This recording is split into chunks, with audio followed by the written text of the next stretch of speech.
I have been working with the VNA for 10 years now, and my experience has been wonderful. I find myself very welcome when I walk into homes as a representative of the VNA.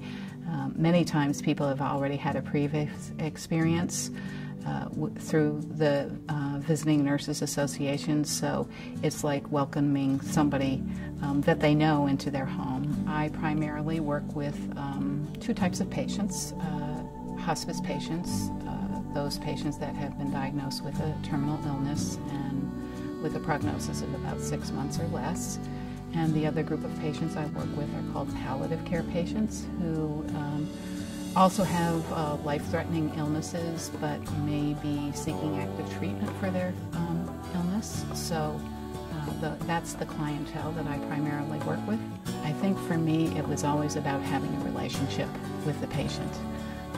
You know, when I worked in the hospital, you know, it seemed you were more dealing with working with a particular disease process, and the time spent with patients was so brief.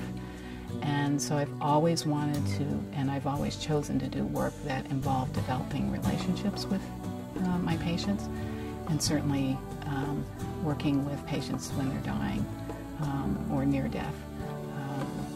There's no more intimate relationship that you can have. I've oftentimes had not only family members but friends kind of say, how can you do this work? You know, it's so incredible. And, you know, I kind of say to everybody, I think we all have our gifts. Our role in this life, hopefully before it's ended, is to find out what that gift is and to do it. I think any time someone is dealing with a life-threatening disease is a time to be talking about what do I want for my life? How do I want to see my life go? What are my goals? Because I don't think anyone knows. No one has a crystal ball to know what's ahead of us on this journey. So I think it's really imperative for us to be talking to the people that we love and that are a part of our family and part of our decision making about the things, the choices we want. The idea of having a group of individuals that have training, that have expertise, that have a desire to work with them and be present with them to help them through whatever it is that they're feeling, whether it be physical discomfort or, as I said, emotional or spiritual discomfort, or needing assistance, you know, kind of working through all of the maze of the healthcare system, that there's a group of people that they know that they can rely on, that are available to them to support them. I think that's incredibly supportive, and I think sometimes it's just about knowing that there's somebody that will be present with them. That is the greatest gift that we can give. As a nurse, you know, I've always wanted to take care of things and fix things, and sometimes you just can't fix them. But I do think that you can help somebody's journey.